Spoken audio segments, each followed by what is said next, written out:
Faatalanoaga fatu sa moa I lau whaafunfonga mai mua mai. Ia o le nei fo'i tautalaga ma le whaasalalaunga o loo whaauawai le tātou porkalame o le taulongolongo atu I nisi o whaaiunga. Ia mangaio inga fo'i le tātou malo I le ne vai aso ua mawai atu. Ia manisi fo'i o tātou fuafuanga. Malo le langi mama ma le soifua maua. A matatu se whaamatalaga I le tuli loa o le mataupu I le tātou vaa o le nā whanua lea o lo o paulia pea I le au I sa le longa. Ia sa longo atu o lo o whaatalo sangaina I le fisosoani a Australia mo le ave eseina o le vaa mai le au. Ia ma le toe au I nātu I Australia mo le suesuenga. O le ale tūlanga tonu o taatia I le tātou vālea. Ma le ua taunu mai le vaenga mua mua o I lātou o loo iai le poto whaapitoa I tūlanga nei o le tu ese atu o vaa mai le tūlanga o loo pauli ai sa taunu mai le whaiunga o le vai aso lea. Ia ma o loo whaapea o na whaanofo ese ai tūlanga fo I o loo moomia ai le puipuinga o le tunu. O le to'otele o le au malanga o loo malanga mai mo le nei fo'i whaamoe moe. O lea ua amata mai le lātou whainga malanga ma tosa ma le lua vai aso malanga mai ai.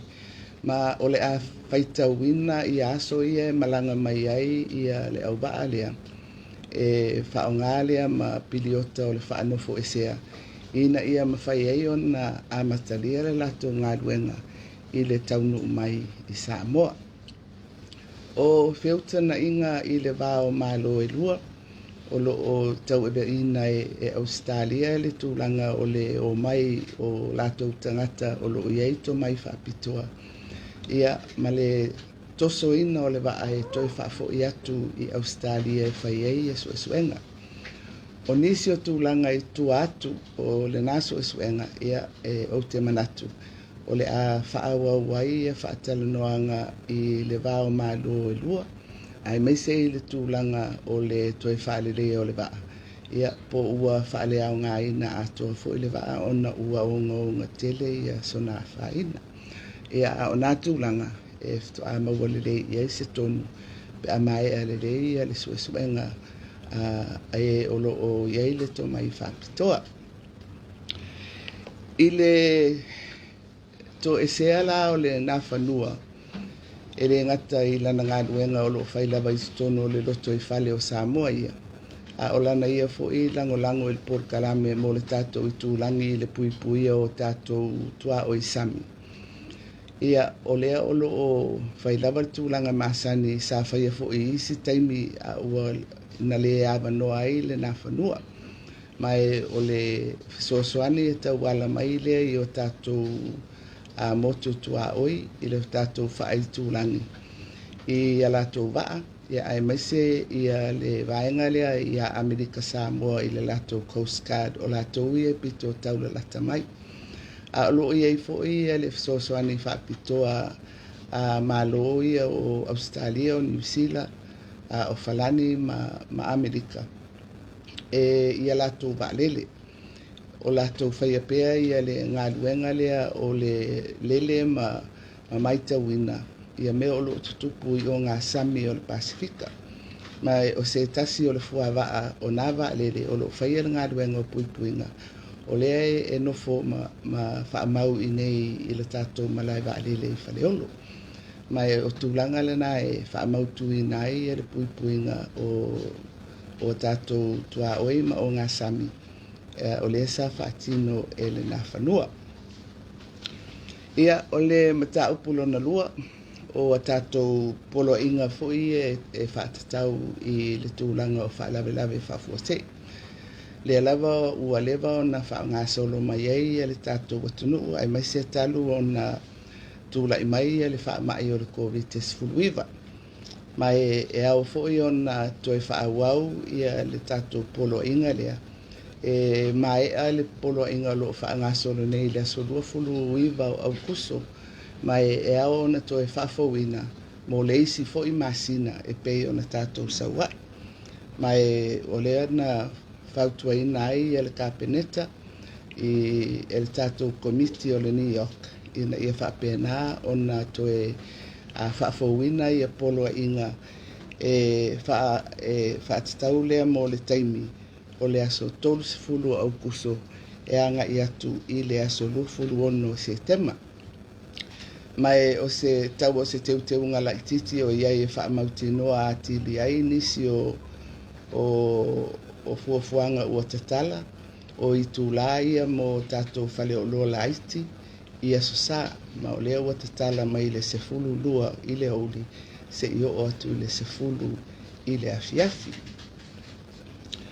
O le si tūlanga o lo o tāwai le whaawau pea o tātou poloa inga mo whaalawlawe whaafua se e le ngata i le mata upu au tū o le puipui alava o le tunu u fo i le whaamai. Ai ona o le tātou tala o le tupe o le o lo whaanga solo ai i le taimi le nei o lo o whaavae le tātou tala o le tupe i lunga o aia inga o le tūla whono whaavae i whaalawe whaafua se. O lona winga o le si tū lea e awai ona whaawau i a tātou poloa inga ono o lea o lo usosolo ai lunga ia le whaasoa a le malo e tūsai matupe e whaatupe nai le whaangai wa inga o le tātou malo i le nei tolu masina o lo whaanga solo se i mae o na pasia ia le tala o le tupe i le whaai unga o le masina o se tema o na tātou se e tuailo lea i se tūlanga o le whaongaina o tupe a le malo i le tūlanga masani i le tala o le tupe u whaatatia i lunga o le laulau a fono a le palemene ia mwhapena o na whaauawailo na whaasoasoaina. Sa avea fo ia le matou wheloa inga ma le tātou komiti lea o whaalawilawe whaafua sei maua mai ei nisi o whaamatalanga whaaupopo e winga i whemalanga inga. Mai o le taimi nei e pei fo e ona whonga ina i le lava i aso o lo o whaawau pea le tau fia o waalele e whaafo i mai ai i er mamalu o le atunuu po waai e tau o repatriation flights mai i New Zealand. Mai o lo o whaawau pea i ele nātu langa se ia mata i tuina po fele mea ia nga iai ia le pepesi o le whaamai o lo o iai nei i New Zealand e fua fo iai ia tonu whai e tātou i le tū lava lea o le puipuia o tātou tangata. O ua langona lava ia le alofa i o tātou tangata Samoa ai maisea tātou whanaua onga o lo i fiti. Pei fo ona sila fia ua pepesi lava le whaamai i fiti. Ia ai whaafitai le alofa o le li i o lo malupuipui a pea ia o tātou tangata nuu ia ai maisei ia i lātou o lo nofua onga i fiti. Ai o lo o tau mawhai ia le tātou komiti o tāpenanga o mata upu nei vava ai i auwala e mawhai o na whaafo i mai ai a tātou tangata nei o lo o nonofo i fiti. O lo o whaawau pea i e Faatalanoaga o le mawhai lea o na malanga atu i a tātou tangata ngai New Zealand. E na o le malanga i New Zealand ai le o le foi mai. Mai o i lātou o lo o whaawawai e le tāpenanga lea mua o ngase. Ina ia mawhai pea o na maua le awanoa lona lua e le tau whaanofo e sea i le tau nuatu. O le Faatalanoaga lea o se Faatalanoaga o vasenga o tangata e malanga i New Zealand e au noa ma le whaanofo e sea mua la o tātou ngase o lo ave i New Zealand mo tongi fitinga lona lua o i lātou e maua awanoa mo ngā luenga whaavai taimi lona tolu o tātou Tamaitai onga o lo o toi fia fo i New Zealand. O le vasenga lale na o lo o whaawau i e Faatalanoaga i le taimi le nei. E whaafisilingia pe e ono fo i lea whaatuai ona whaatino ono o le mea le tupu nei i New Zealand. Ia pe ia lava le awala e mawhai ona whaatino ai ona o lea malanga atu anga i New Zealand. Tatou tu mau pea le tūlanga o le pui o le soifua maloloina ona o le COVID. O le amatanga o le vai aso nei na whai se sauninga e amana ia ai ma whaafetaia ia tatou pāanga o e safsosoani mai i le au maia lea o tui pui o le tatou atunu. Ma ua ia le atoranga o tuinga mo tangata Samoa e ala mai i sosoani ia i a tatou pāanga o malo ia whaapea ma whaalapo tonga whaavao malo. Mai o le se lau fitu se fulu afe ia le whaitau au whai o tuinga ia ua mawhai o na whaamapopo mai e whaatino ai le ngā ruenga lea ia mai o le anganga lava ina ia mawhai o na whaatino matuli loa i le whainu mera lea o i lātou e tatau o na whaia o lātou tui. Mo le vasenga lea o le autala vou mai le sefulu lua tausanga i le sefulu valu tausanga. O lea o loo tālia nei ia le fisosoani e tauala mai le malo New Zealand i le tui e tau o le Pfizer e mawhai ona whaanga solo ai ia le tuinga mo le vasenga lea o le tātou tunu. Ia o se whaamitalanga fia tele lea mo tāpenanga mo le puipuinga o i tātou mai le whaamai o le COVID. Ia ai o loo tau ave pea e pe ona abatu i aieingo a tātou polo inga i tu e ao na tātou ngā lulue ai lava le tangata ia e puipuia mai ai whaamai. Ona o mai ai lea o se whaamatalanga o le whai unga o le vai aso le la a tonu fo i po ua maua e nisi o le tunu. Sa whai ai le whai unga le kapeneta o le a whaamalo lo a le tu mau ia le Tamaitai lo ia sili ma le whailautusi o le fono. Mai o le whaamalo lo le tu mau o le maua lea o le avanoa e tui nā tui ai ia e tali mai i le mau le malo i mafua anga ua le mawhai ai o na whaawau i la ua i o la tofinga. Ma o le autu o mau ia i se tūlanga ao ma whaapupu ai fo i le whaamatalanga. Ona o nisi o mea ua tutupu ua le mawai le anganga o le whaatuatuaina. Mai i tofinga nei, o tofinga tā ua nei mo le malo, mai e tā ua tele le tūlanga lea o le mawhai o na ngā lulue whaatasi o le whai ngā malo upale mai. Mai lātou o lo umia i a tofinga tā ua nei tutonu o le tātou watunu. Ia, ona o le nei mata upu e iei fo i vaenga o le tūlafono ma puipuinga o ai a tatau. Ia o le tūlanga lea e tu ua vano ai, ia i la ua e whapena o na au mai se tali i totonu o le vai aso, mai o le aso whalaile i le vai aso nei. E tatau o na maua mai ai i a la tali. Ina ia mawhai o na whai ai le whai unga le kapeneta. E whaasino lea i le ofisa o le loia sili, a e whai ai le whai unga a le fionga i le whafonga whetalai e winga i le whailautosi o le fono. Ia, ona whai umai ai lea o se whaamatalanga i le nei aso. O lea ua iei le whaamoe o le fionga i le Tamaitai Minsta o tupe, o le a whaapea ona tāpena mai ia ma le matanga aluenga o le tupe i le kapeneta i le aso whareile, e whaataatia mai ai le ato o le tala o le tupe, mo le tausanga luas fultasi, luas fululua, e mawhai ai o na whaawau i a ngā ioi ngā le malo e amatalia atu i le masina o ke topa, se i o atu le whai unga o le tausanga wha le tupe i a iuni o le tausanga fau.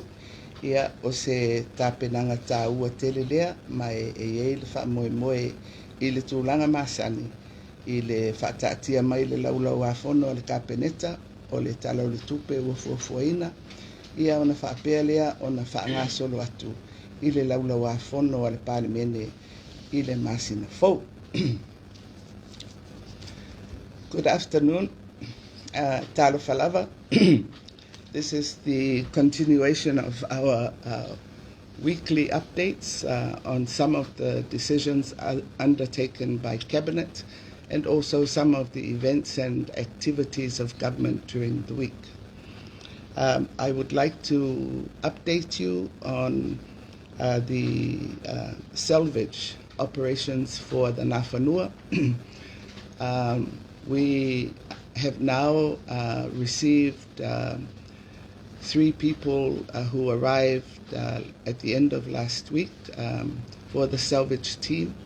They will be joined in 2 weeks' time with the rest of the salvage crew, who will take 2 weeks to travel to Samoa to undertake this work, to lift the Nafanua off the reef and to prepare her for transportation back to Australia.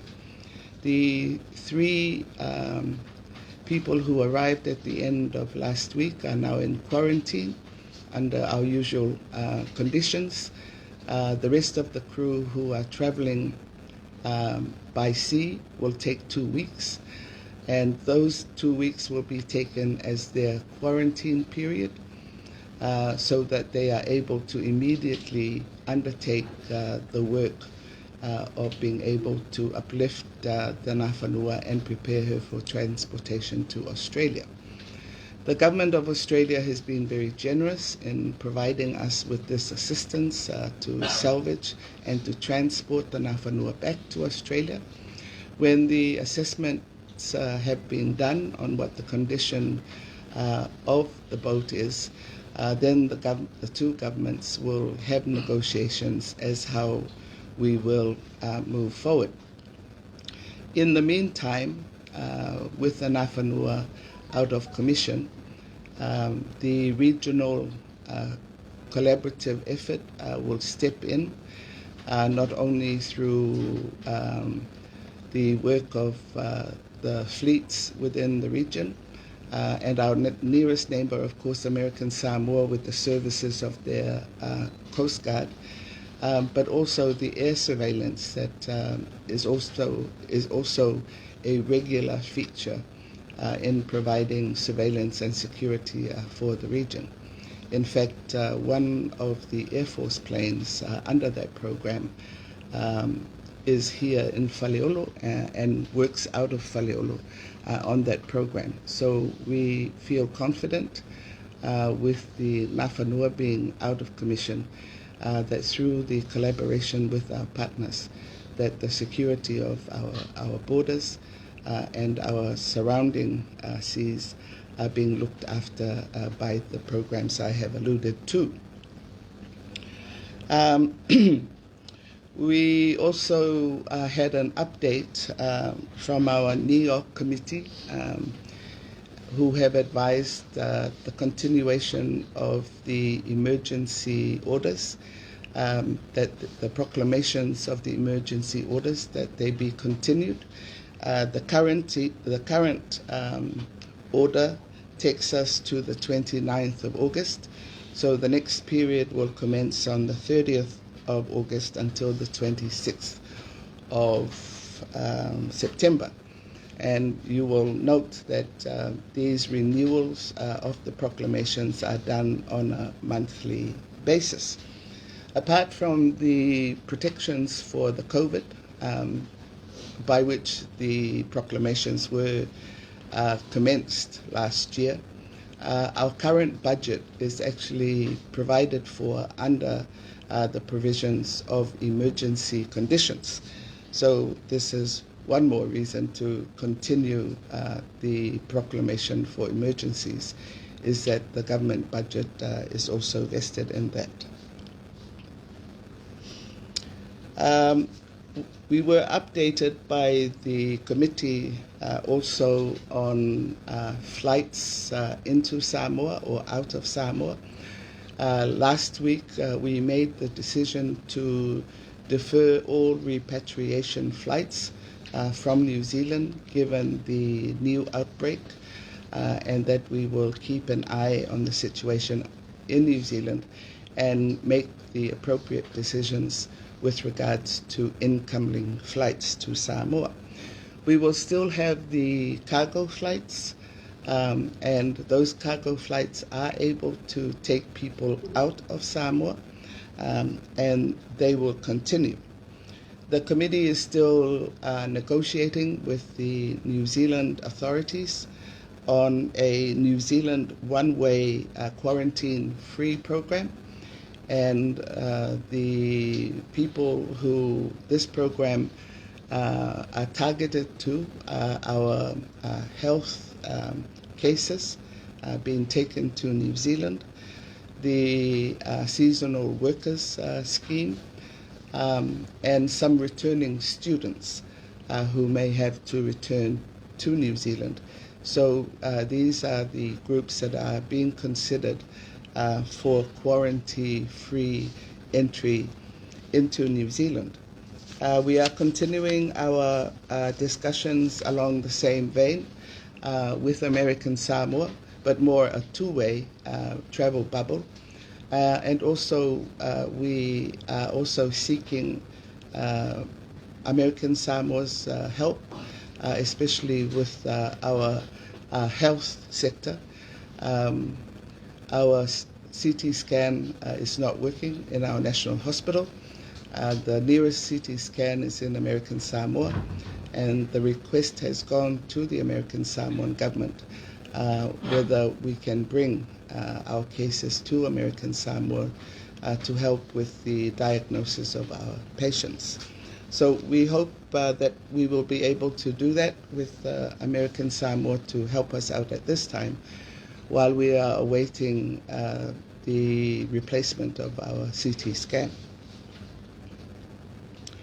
Earlier this week, we were able to hold an event to recognize, acknowledge, and thank all our partners that have provided COVID shots for us. The number for the shots needed to cover the population that needs to be vaccinated is 170,000. We have then received the full amount there from various sources. And we also understand that the age group between 12 and 18, they need the Pfizer vaccination. And we understand that in October, New Zealand will be able to provide the shots for that population component of Samoa. We're very thankful to all our partners who have worked, New Zealand, Australia, Japan, the US, and also through the collaborative work managed by our UN agencies. All their work has enabled us to receive the full component of vaccines needed by Samoa. So at the current time, we have achieved 80% of coverage for our first shot. We are close to 30% for the second shot. And with the rollout of door-to-door program by our health ministry, we hope that we will able to meet our targets in the very near future, and also especially with the Pfizer vaccination being available for our younger section. Late last week, you may have already heard through various media outlets, government has put the Attorney General and the Clerk of the House under suspension. And the reason for this suspension, and it's an interim suspension or a short-term suspension, that they have been both given the reasons why for the Attorney General, that I and the Cabinet feel that we cannot continue to work together. And then in the case of the Clerk of the House, why the Speaker also cannot work with the Clerk, it's fundamentally issues around confidence because of matters that have happened during the electoral process and so forth. And in the interests of natural justice, both of these officers have been given a week to make their replies before the decisions are made respectively by Cabinet for the Attorney General and for the Clerk of the House by the Speaker sometime next week after we have received their answers. Finally, I would like to conclude this short bulletin by announcing that the Minister of Finance and the Treasury are now ready to table the budget for 21-22 to Cabinet later this week on Friday.